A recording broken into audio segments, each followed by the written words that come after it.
दूसरी मिसाल आपके सामने आ गई, तेजी के साथ ध्यान से सुन के सुनिए। माँ बेटे की तकरार चल रही है, कभी बुरा भला बेटा बोल रहा है तो कभी बुरा भला माँ कह रही है। बेटा जवाब देता है तो माँ खामोश है, माँ जवाब देती है बेटा खामोश है। माँ फटकार रही है, बुरा भला कह रही है, बेटा भी पलट करके वार कर रहा है। सुनते सुनते सुनते सुनते जब माँ आजिज आ गई तो कहा कि बेटा मैं अपना दूध माफ नहीं करूंगी, 32 धारे दूध मैंने तुम्हें पिलाया है, मैं माफ नहीं करूंगी। तो बच्चा भी तन करके कहता है अम्मा तेरा कौन सा एहसान, तू माफ करे या ना करे मुझे कोई फर्क नहीं पड़ता, तूने मुझे डब्बे का दूध पिलाया है, अपना दूध नहीं पिलाया। तीसरा नमूना आपकी खिदमत में लेकर के आ रहा हूं, बहुत ध्यान से इसको सुनिएगा। रामलाल डाकू था, फांसी पर चढ़ाने से पहले चोरी डकैती करता था, पकड़ा गया, अदालत से फैसला हुआ इसको फांसी पर चढ़ा दो। लेकिन पूछो फांसी पर चढ़ने से पहले इसकी आखिरी ख्वाहिश क्या है? वो बोला कि माँ को देखना चाहता हूं, माँ से बात करना चाहता हूं, कान में राज की बात अपनी माँ से करना चाह रहा हूं। तो हर मरने वाले की आखिरी ख्वाहिश पूरी की जाती है। उसकी माँ को बुलाया गया, माँ आ गई। बेटे ने कहा अम्मा कान सामने करो।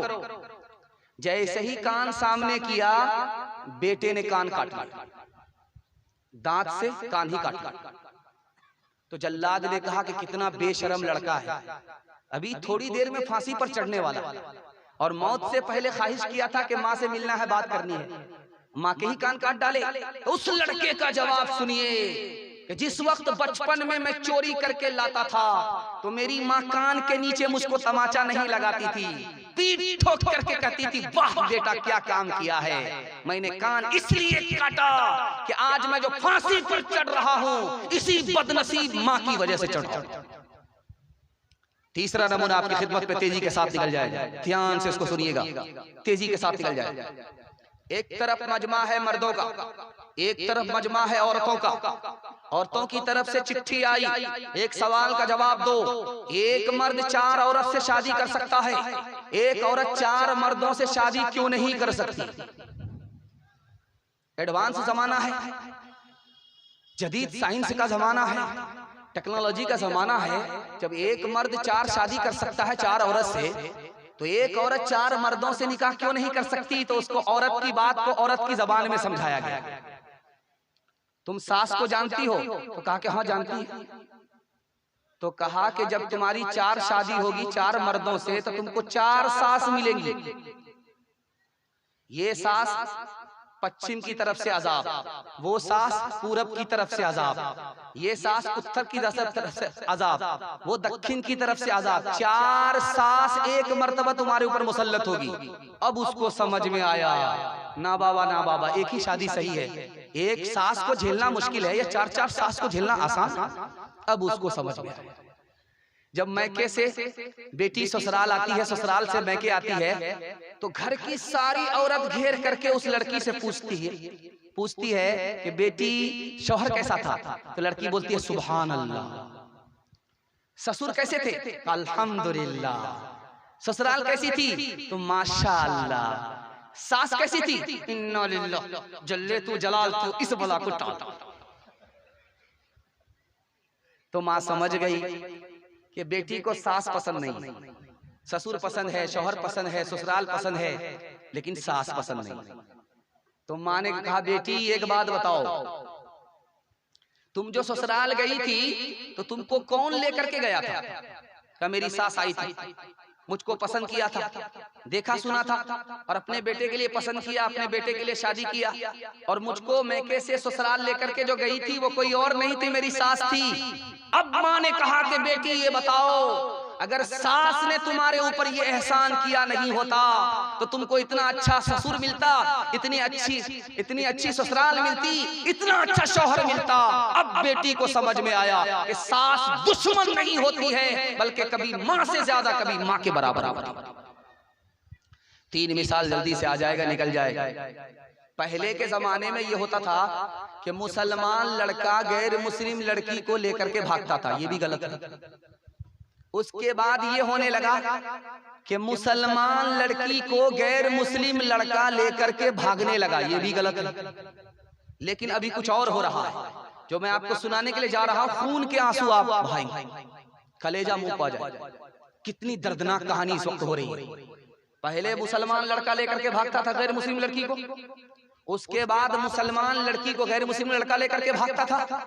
अभी कुछ और हो रहा है, मुसलमान लड़की गैर मुस्लिम लड़के को लेकर के भाग रही है। हजारों की तादाद में नहीं, सैकड़ों की तादाद में नहीं, लाखों की तादाद में मुसलमान लड़की गैर मुस्लिम लड़के को लेकर के भाग रही है। जानते हैं क्यों? 3 वजह से। पहली वजह यह है कि मुसलमान में अंगूठा टेक हो, जाहिल से जाहिल हो, मोटरसाइकिल चलाना नहीं जानता हो, वो भी बुलेट का मुतालबा करता, तेल का पैसा रहे या ना रहे, हलवाई की दुकान, नाना जी का फातिहा, उसको भी गाड़ी चाहिए, सामान चाहिए, पैसा चाहिए। शादी को तिजारत बना दिया, महंगा कर दिया। अब मुसलमान लड़की गैर के साथ भाग रही है। जानते हैं क्या नुकसान हुआ? ईमान भी गया, आबरू भी चली गई। जहां माँ बाप जिम्मेदार है, ये समाज भी गुनहगार। दूसरी बात याद रखिए, तेजी के साथ निकल जाएगा, बहुत अदब के साथ सुनिए, जलसा आपका निकल रहा है और आप बहुत ध्यान से सुन रहे हैं। दिल से दुआ देता हूं अल्लाह आपके सुनने को, हमारे सुनाने को बेहद कबूल फरमाए। ध्यान से सुनिए। दूसरी वजह, माँ बाप ने जाकर के बेटी का स्कूल में दाखिला करा दिया और आंख बंद करके दाखिला करा दिया। ये भी नहीं देखा कि इसमें लड़के भी पढ़ते हैं। अब लड़की पढ़ने लगी, लड़का से इश्क और मोहब्बत करने लगी, गैर मुस्लिम लड़के के साथ भाग गई। तीसरी वजह, बाप ने स्क्रीन टच मोबाइल बेटी को लाकर के दिया। बेटी किससे बात कर रही है, कहां जा रही है, कहां आ रही, कहां से आ रही है, न माँ को मतलब है न बाप को मतलब है। बेटी ने गलत कदम उठाया, गैर को लेकर के भाग गई, आबरू अलग गई, ईमान अलग गया। खुदा ने अगर पूछ लिया माँ बाप से तो कोई जवाब होगा। बेटी की वजह से ये बदनसीब बाप भी जहन्नम में जाएगा, ये बदनसीब माँ भी जहन्नम में जाएगी। 2-3 मिसाल देता हूं, पैगाम खत्म कर रहा हूं, जरा ध्यान से सुनिए। मोबाइल से, फिल्मों से अपने बच्चे को, अपनी बच्ची को दूर रखिए। मैं गारंटी लेकर के जाता हूं, आपके बेटे को अल्लाह अली और उमर बनाएगा, आपकी बेटी को फातिमा और आयशा बनाएगा। ध्यान से सुनिएगा, तेजी के साथ निकल जाए।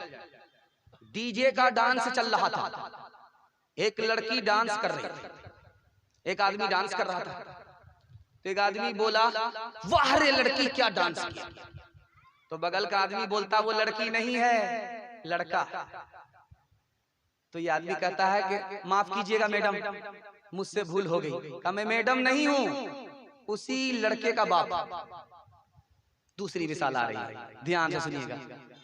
सिनेमा घरों में लड़कियां आई हैं, औरतें आई हैं फिल्म देखने के लिए।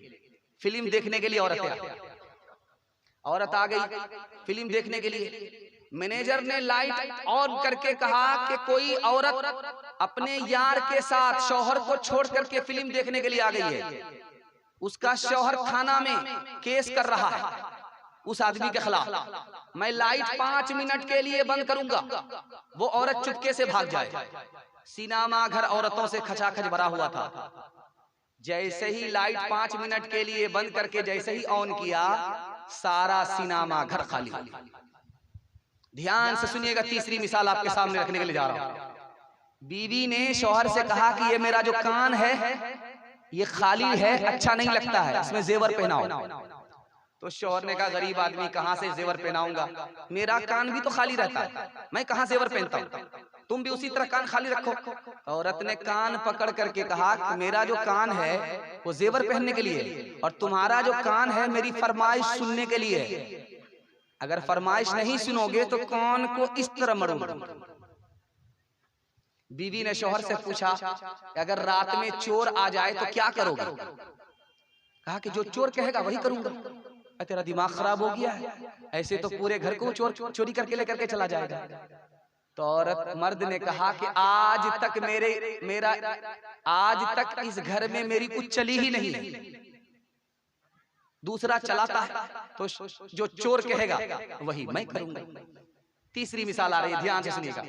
एक बस दूसरी बस से टकरा गई। कुछ लोग की हड्डी टूट गई, सर टूटा, पैर टूटा, सर टूटा, पैर टूटा, कुछ लोग मर गए। एक औरत चिल्लाने लगी, तो लोगों ने पूछा कि तुम इतना क्यों चिल्ला रही? कहा मेरी उंगली कट गई है। कहा लोगों की गर्दन कट गई, वो इतना नहीं चिल्ला रहे, तुम्हारी उंगली कट गई, तुम इतना चिल्ला रही हो। कहा कि मेरी वो उंगली कट गई है जिससे मैं अपने शौहर को नचाया करता था। आखिरी विसाल पर पैगाम को खत्म कर रहा हूं, बहुत ध्यान से इसको सुनिएगा। 47% मर्द पागल होते हैं साल में, 100 में 47 मर्द पागल होते हैं। जानते हैं क्यों? फिल्मबाज बीवी की वजह से, नाफरमान बीवी की वजह से मर्द पागल होते हैं। 52% मर्दों से पूछा गया तुम मर्द हो, खुश हो? तो कहा मैं खुश नहीं हूं। कहा क्यों? इसलिए कि पहली तारीख में तनख्वाह की मालिक मेरी बीवी हो जाती है, मैं कंगाल हो जाता हूं, किसी काम का नहीं रहता, इसलिए मैं मर्द होने पर खुश नहीं हूं। मैं आपसे गारंटी लेकर के जा रहा हूं, मसनद रसूल पर बैठ करके जा रहा हूं। आप अपनी बेटी को तालीम दिलाइए, पहले दीनी तालीम दिलाइए। जैसे ये मदरसा खुला है, बनात मदरसा, पहले तालीम ये दिलाइए, उसके बाद दूसरी तालीम दिलाइए। उस स्कूल में मत पढ़ाइए जिसमें लड़के पढ़ते हैं। मैं गारंटी लेकर के जाता हूँ, अल्लाह आपकी बेटी को फातिमा और आयशा का नमूना बनाएगा। हाथ उठा करके वादा कीजिए, बेटा को अली उमर बनाएंगे और बेटी को आयशा और फातिमा बनाएंगे। हाथ उठाइए इंशाअल्लाह।